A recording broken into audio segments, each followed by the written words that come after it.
Hello, welcome to Humanities 101 at Henry Ford College for the winter 2023 semester.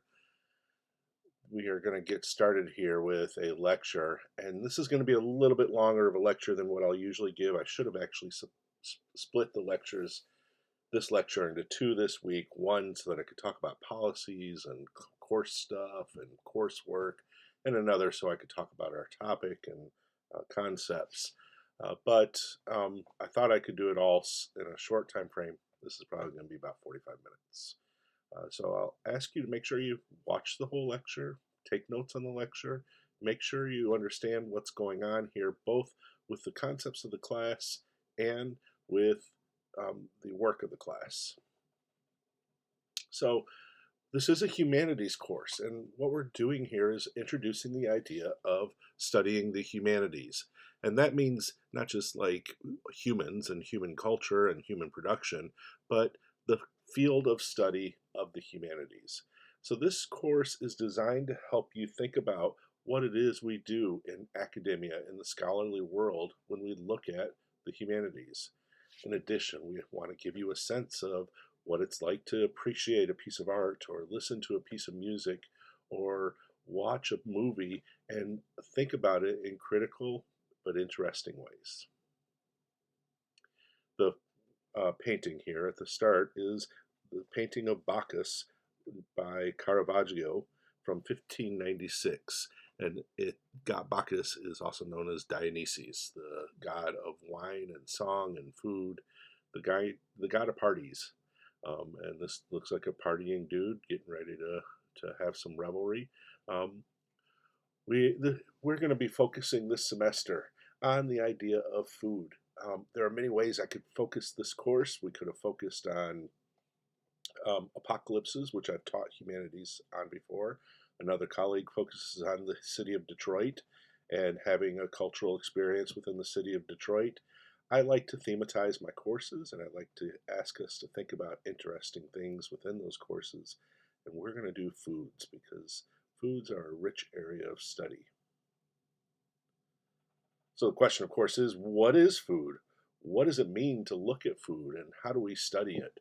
Now, I obviously, ideally, we have food every day, and we experience food every day, but we rarely stop and take a moment and think about what it is and what it means. Humanities asks us to ask those questions. In fact, humanities helps us think about multiple areas within a particular um, topic, something we're looking at, a human cultural production.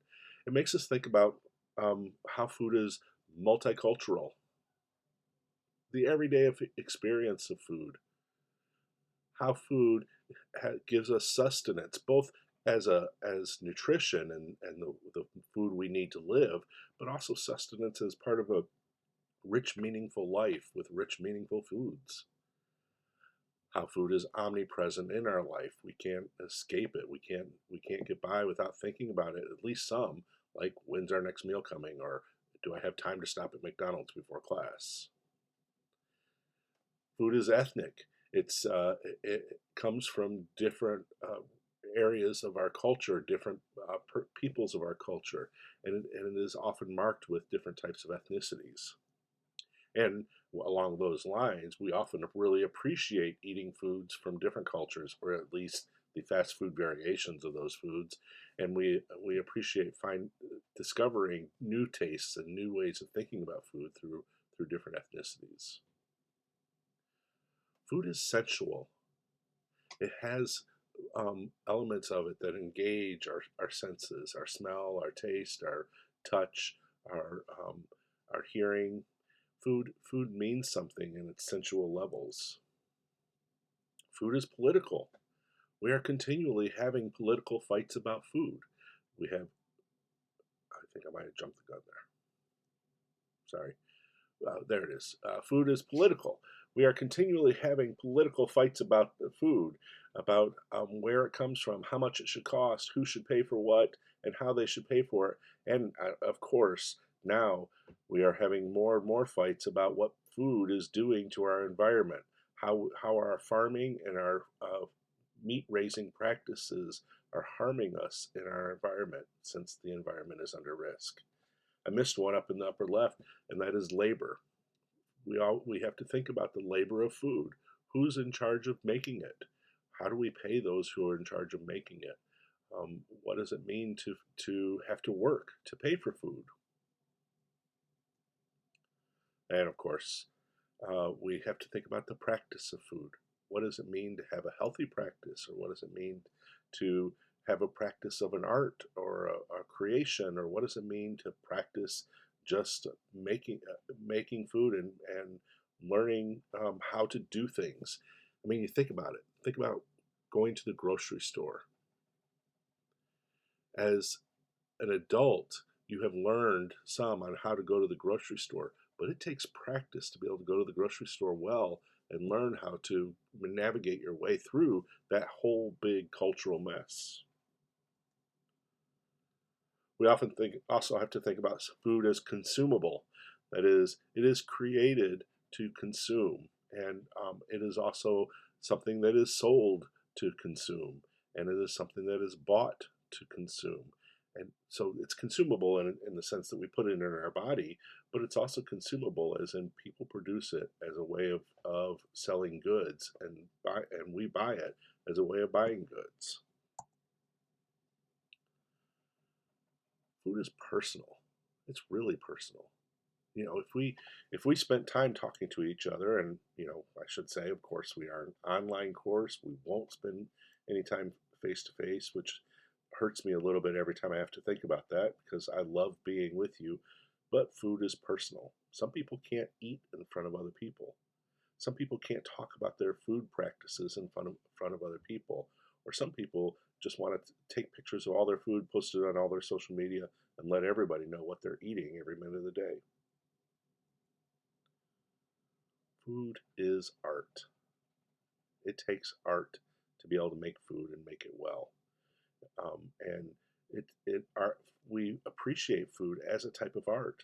Just think, the culinary arts. We have a whole program dedicated to that at this college. Food is art, and that makes us ask, what does that mean? What is an art, and how do we understand art in our culture? Food is physical. It has a real physical nature to it. And that means that it has a substance. We can pick it up and move it. The picture on the screen behind all these words, it shows a real physical presence of food. I find this picture hilarious, but it's also this idea of just this massive food that's sitting there that we might take advantage of or make ourselves sick with. Food is social. My wife will not go out to eat by herself. I like eating by myself in a restaurant, but for her, food always has something to do with eating with others. And when food is social, it means our understandings of it are mediated through the social realm. Food is regional. I don't know where you're from originally. I don't know if Detroit was where you were born and raised, or if you've come from multiple other areas. I was born in Huntsville, Alabama. Spent a lot of time of my life in the South. I've also spent a lot of my time in Detroit. My parents, though, were born and raised and lived a good portion of their adult lives in Alabama. So for me, Southern food has real meaning. There's no better food for me in the world than biscuits and gravy, or maybe heavenly hash and ambrosia. Food is a product. It is all over our TVs and our billboards as a product that is something produced for others. And often that cheapens the nature of our food, or it changes the nature of our food, so that it's not just something we do to live, or not something we do to appreciate, but it's something we do as because we are being sold something other than just the food itself. We're being sold a taste or a dream. Oh no. have to fast forward through my nifty slide here. That was fun. I will say I know I understand that the slide is getting overwhelming. There's a whole lot of things to think about here when it comes to food, and we're almost done. But I'm doing this for a reason, and that is to help us think about what food means. Food is a passion. Some people are very passionate about their food, about their chocolate, about their pasta, and food can turn into a passion, especially when you don't have one.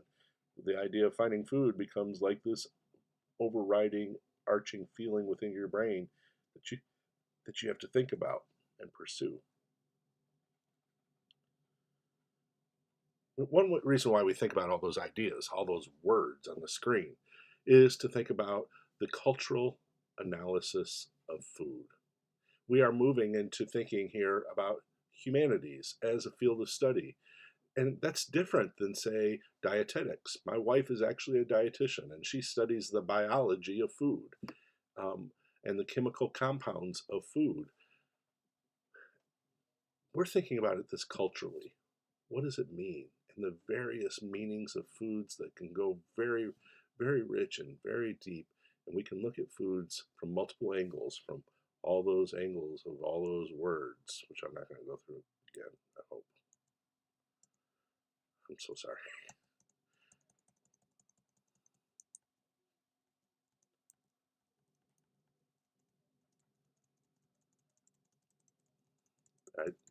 Maybe this is not the best way to make a slide, or maybe I need to learn how to use my slides better.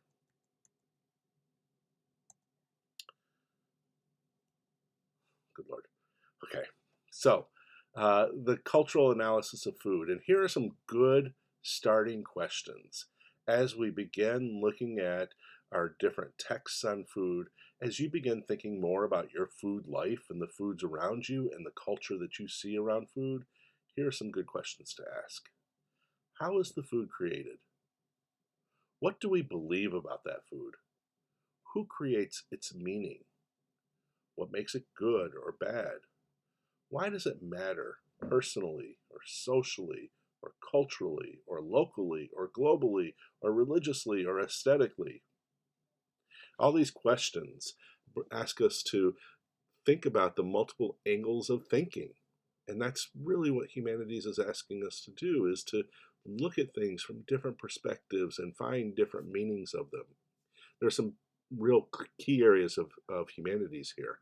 That is the idea of creators and audience, the idea about cultural beliefs and meanings, the idea about who controls meanings. Is it producers? Is it receivers? Is it some kind of cultural elite? The idea of quality or good or bad, an aesthetic belief. And then, of course, the different areas that we can think about food and how they're meaningful. The two images here were images that I found as I was researching and looking for ideas for this talk. One is of rice in street in Jakarta, as we talk about the Dewi Sri story. Seeing the real evidence of that story in street food is an interesting way to think about rice. And then the other, since we talked about manna, looking at Jesus' harvest seeds as a Halloween candy, I thought was an interesting idea. This week, you've looked at 4 different texts on food. One was the myth of Dewi Sri and how rice came to the earth and to humans.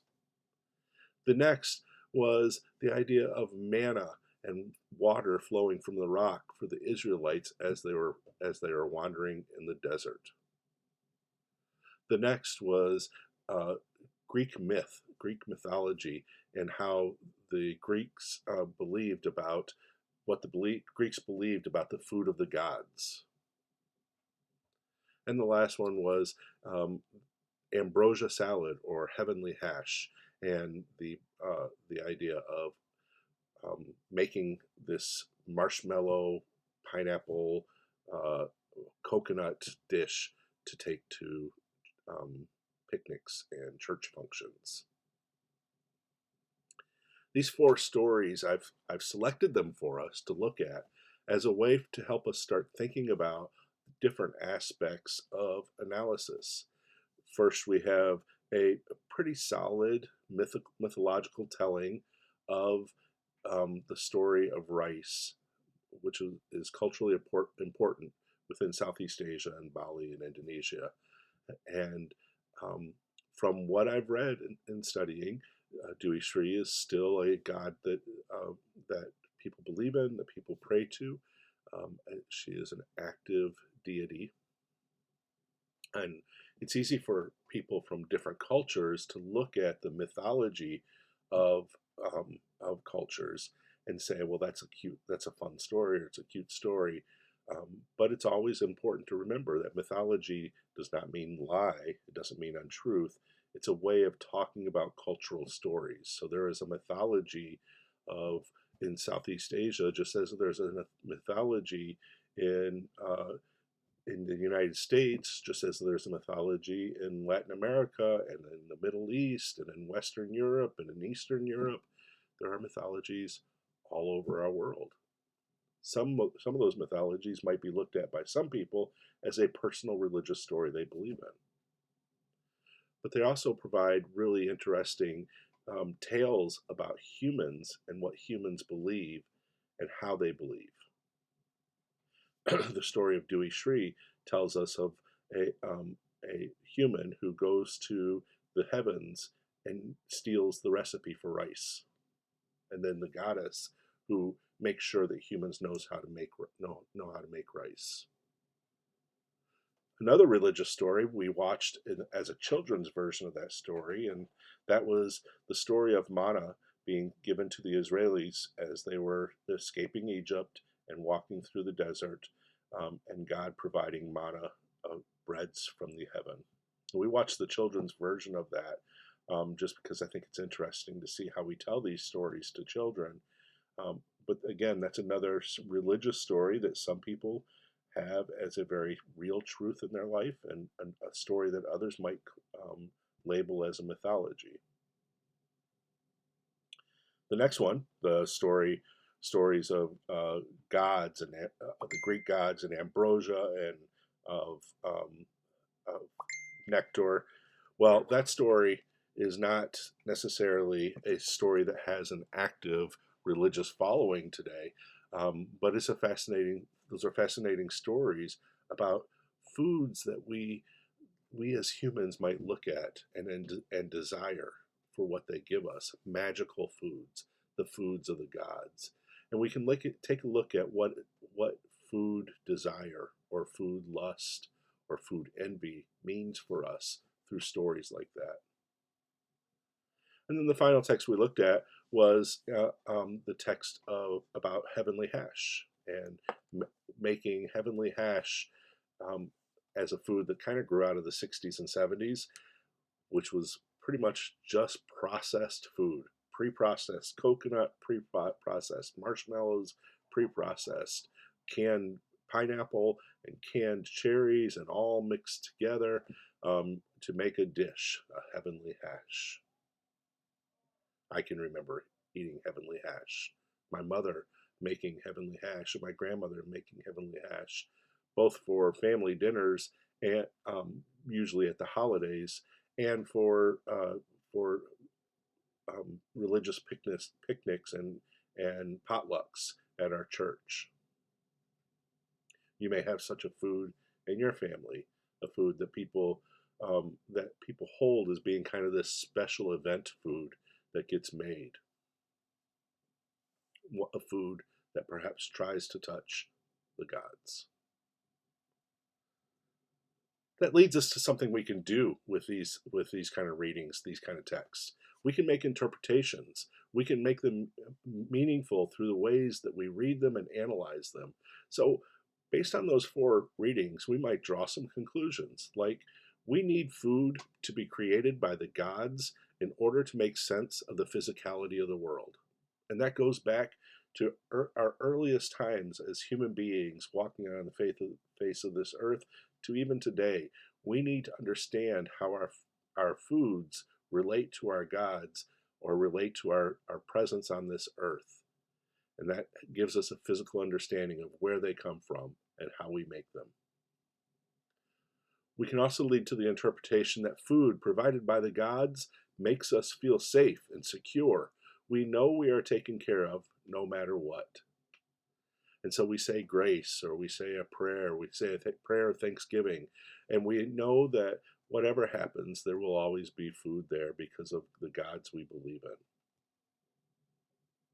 We can also interpret that our stories of food tell us about the imagined foods of the gods, and those fill us with hope that we might one day eat of such a food, that we might have an immortality or a beauty, that our world, our mouths and our minds and our bodies will be filled with the meaning because we have eaten the foods of the gods, or at least we can hope that one day we will. The last interpretation is might be that we must create our own foods of physicality and security and meaning, that we have to take control of our foods and make our own meaning in this world because the gods are at times distant from us, or we feel that they may be distant from us. At least in these stories, they are often distant from us. And so maybe one reason why we are so obsessed with food is because it is our way of touching the gods.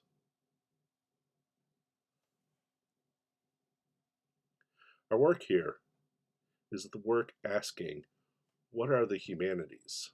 What does it mean to study the humanities? And we can do that through food. And that makes it a fairly interesting way to go about studying the humanities.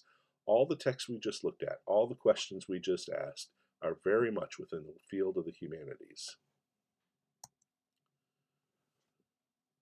And I'll give you that list of words again that I unsuccessfully made pop up on the screen. Omnipresent, everyday experience, personal, social, regional, consumable, physical, sensual, consumable, sustenance, product, value, labor, practice, passion, ethnic, multicultural, political. We have multiple angles from which we can think about the texts that we encounter, the ways that we think about the world we exist in. And when we take those words and we apply them to the arts that we watch, the humanities we experience, we can find lots of meaning. One of our favorite shows in our house is the Great British Bake Off. And I can tell you that every time I watch a season of the Great British Bake Off, I am thinking about the everyday experience of food. I'm thinking about the sensual experience of food. I'm thinking about the labor of food. But I'm also thinking about ethnic foods and multicultural foods and the political presence. There's a lot of interesting things going on in the Great British Bake Off that, for me, as a humanities scholar, grabs my attention. Those questions that we asked: how is it created? What do we believe about it? Who creates its meaning? What makes it good or bad? Why does it matter? Personally, socially, culturally, locally, globally, religiously, aesthetically. Well, this is the cultural analysis, the work of cultural analysis that the humanities do. So we can take this amazing painting by Peter Bruegel from 1567. The painting is The Peasant Wedding. And we can apply those questions here and maybe find more meaning than if we just looked at the painting itself and said, oh, that's cool, and moved on. Notice the guy grabbing the pie. Notice the bride sitting under some kind of folded lantern. Notice the music player looking hungrily at the food as it passes by to the wedding guests. There's a lot of interesting stuff happening in this painting, and we have to ask, who creates the meaning in this painting? Is it Bruegel from 1567 creating the meaning, or is it us as we look at it in the year 2023? Is this a good painting, a bad painting? What does it mean culturally or socially or politically or religiously or aesthetically? Is it a good painting or a bad painting? The humanities are going to ask us to jump into the arts and the culture that surround us and ask questions. And you can start that today. You can start it by looking at Peter Bruegel's painting. I think I've said that different every time. You can start that by looking at Bruegel's painting here and asking these questions, or you can look at the TV that episode that you're going to watch tonight, the billboard that you pass on the way home, the song that you listen to as you're working this evening. You can ask these questions about any cultural artifact and start to yield interpretations of your own.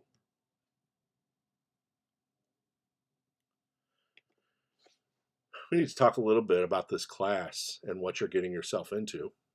If we were in the classroom together, I would have given you a long syllabus talk.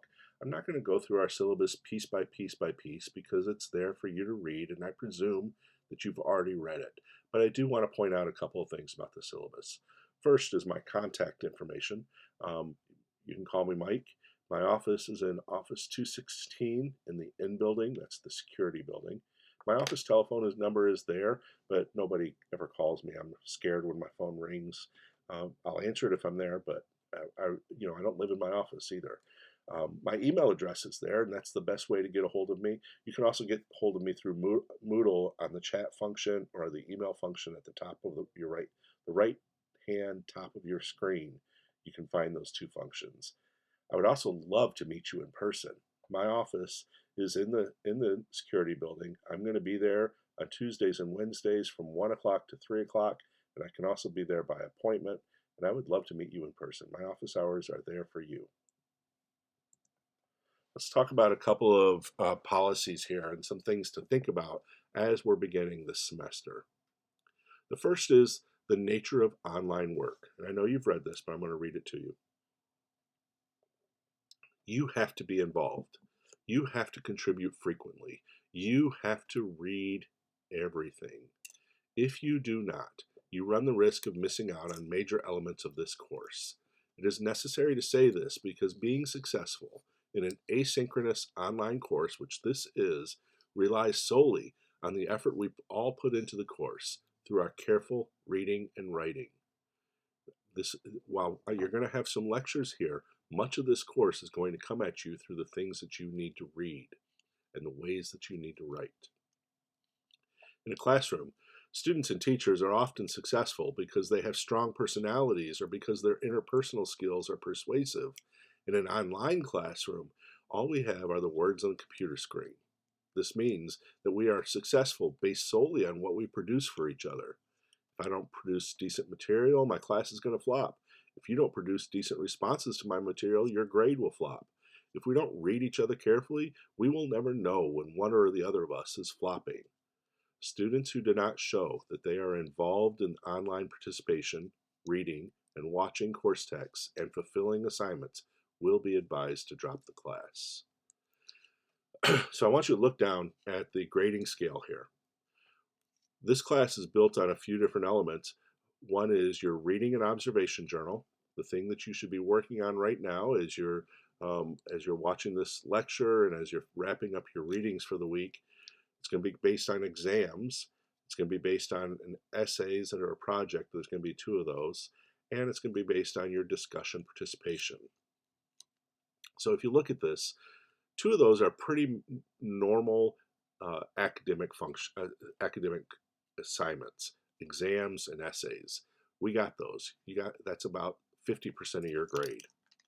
The other 2, your reading observation journal and your discussion and participation, those are more weekly assignments, weekly engagements. They are the things that you would do in the classroom if we were together in the classroom, and they're the things you're going to do by yourself online to show that you're engaged in this class. And really, that's the only way I have of knowing that you're engaged. I mean, I can get into the system and find out how often you're logging in, when you're logging in, how long you stay on, what you look at. I can look at all that. It's kind of creepy, but I can. But really what tells me that you're engaged is your observation, your journal, your reading and observation journal, and your discussion and participation. And that's what's going to show me that you're doing this class. Now let's look over at our tasks for the week. You have a number of different texts to look at, and a couple of a journal and a discussion board. So first, you've got the text defining the humanities, a short essay about the humanities. Then you had a discussion board, the introductions that you were supposed to be giving to each other. And one of the things I'll say is I've looked at some of those introductions, and there's some that are really short, barely giving any thought to the questions that were asked, and there are some that are much longer. What you want to do is make sure that you're showing you are a participant in this class by following the prompt and developing some thinking and some writing out of those discussions. You then had 4 different texts that we already talked about: the goddess of rice, the food from heaven, ambrosia and nectar, and heavenly hash. You have this lecture that you're watching right now, and then you have your textual encounters journal. You need to make sure all of that work is done by 11:59 p.m. on Monday. Now, I realize Monday is a national holiday, a very important one, Martin Luther King Jr. Day, and I hope that you spend your time thinking about service and thinking about issues of racial justice during Monday. But you've had this work for a week, so Monday is just going to be our natural due date. You don't have to do the work on Monday. I hope you've already done it.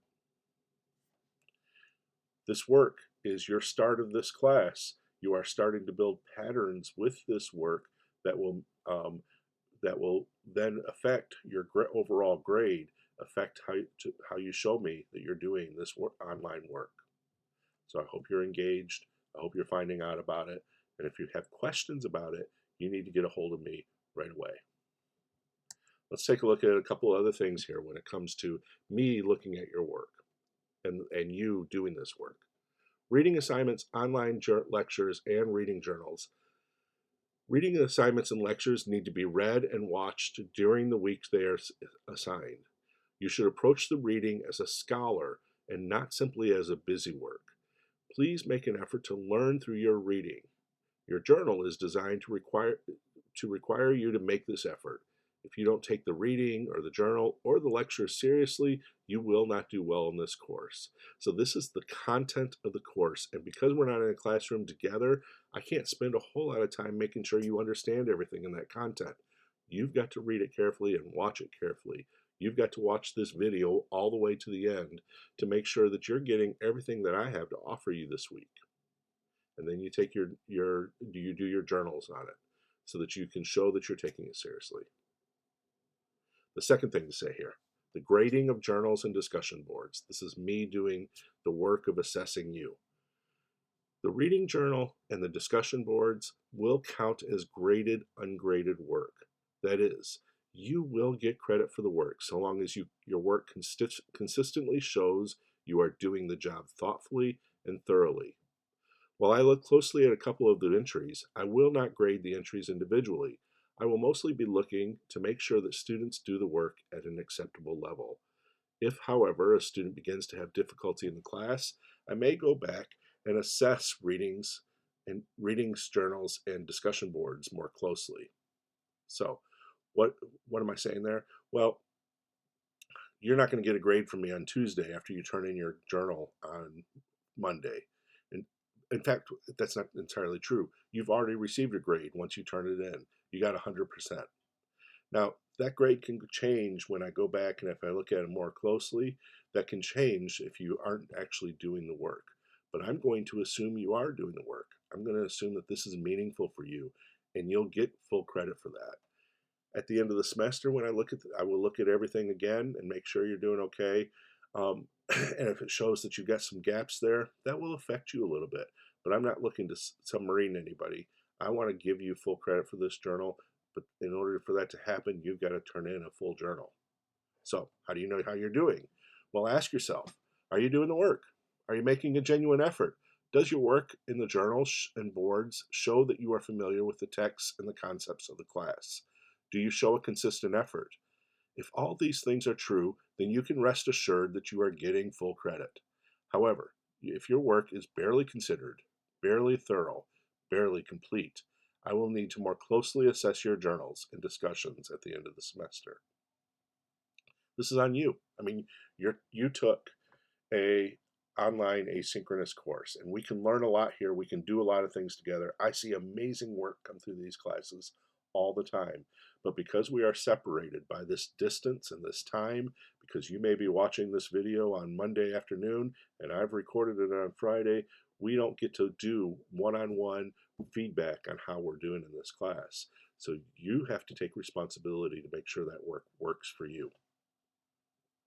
That leads us to another item here that I need to talk about, because unfortunately there are some people who are not serious about this online work, are not serious about themselves, and are not serious about this college. So I've got to say, plagiarism and academic dishonesty are the worst things you can do here. The purpose of this course is to study ideas and writing about ideas. So plagiarism, stealing others' ideas and writing, is an especially nasty thing to do. Because plagiarism is a difficult thing to define, policies on acts of plagiarism is difficult to set. Understand, though, if a student is caught in the act of plagiarism or academic dishonesty, he or she may fail the course. For our purpose, plagiarism amounts to the presenting of another's writing or ideas as your own. This includes turning in another's paper with your name on it, even if you paid a whole lot of money for it, using in part or whole a source's words or ideas without providing adequate citation, cutting and pasting sources from the internet and from other works and presenting them as your own, using AI software to create your work, or copying information and ideas from other students and sources to pad your own work. Any of those things are plagiarism, and I will say academic dishonesty then gets into the idea of cheating on exams, or having somebody else write your journals, or frankly, and I've seen this happen in online courses before, paying somebody to do the course for you. If any of these things happen, you will likely get caught, because let me assure you, I am an expert in reading and writing and teaching and learning, and I know when students are engaged. Now, I've probably been snowed before. Somebody's probably gotten by with it. But I can tell you that, and I'm not doing this as bragging, and I'm not doing this to scare you, but I can tell you that I have 3 or 4 students every semester that fail because of academic dishonesty, because they do not hear this warning coming through, and they've always cheated, and they always will, until somebody says, you can't do that here. Any work that is plagiarized in whole or part will receive an E. One may well receive an E for the course if the plagiarism or the academic dishonesty is severe.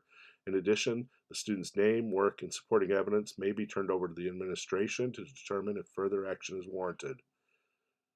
All forms of academic dishonesty, cheating, having someone do your work for you, intentionally misrepresenting yourself or others for academic gain, will be dealt with according to the college policy. Be aware, academic dishonesty in any form can lead to your failure for the class and, further, your expulsion from the college. I don't want to get into that with you. I don't want to deal with that difficulty. I don't want to have conversations with you as I have had last time I taught humanities in an asynchronous format, with whether or not you're really a person in this class. I want to just have a great class together where we talk about great ideas and we eat a lot of good food virtually. Please send me questions. Let me know if you have any questions on these policies or on the work of the class. We need to make sure we're clear together, and I don't know what's going on in your head. So if you've got questions about the syllabus, about the assignments, about the readings, about the work, about the theme, whatever it is, I'm happy to talk with you. I'm happy to email with you. I'm also happy to meet with you. This is the last bit, the last morsel of food here for tonight. And I just want to read this poem to you. This is a poem that I wrote. I write poetry quite often as my form of art. And so I wrote this poem while doing our readings this week and planning for this lecture. So here's the poem. What the Gods Eat. Ambrosia tastes of clouds, and though we're supposed to like it, we don't. Sure, it's better than burned sacrifices, but it's a sorry substitute for the flesh of babies, the hearts of slain godlings, the wisps of dreams of nubile maidens lost in the woods. Who said ambrosia had to be what gave us mortality? We are gods, goddammit. We make immortality the way mortals make donuts. And immortality tastes like shit once all you got to eat is clouds sullied by the smoke of those donut makers. Still, those humans and their fast foods, never thought they'd do much, but a taco on every corner. By Jeremy, those fuckers know something about eating. Nutrition is one thing, holy flavor another, but life should be variety and ease, not effort and substance. Someone grab Bacchus. Wake Demeter in the fields. Let's away to the food court and worship ourselves the way we should. And maybe after we'll sneak into the garden and party with the Hesperides, because godly apples are always just fine.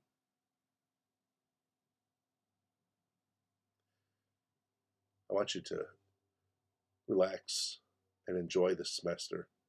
We've got a long semester, a lot of things to get through, a lot of readings, a lot of writings, a lot of time where we're going to think about ideas. But my hope is that it's also an enjoyable time where we can just like pop in the car, go to the food court, hang out, and eat some good stuff. I'm looking forward to this semester. I hope you are too. Please let me know if you have any questions, and I'll see you in the discussion boards.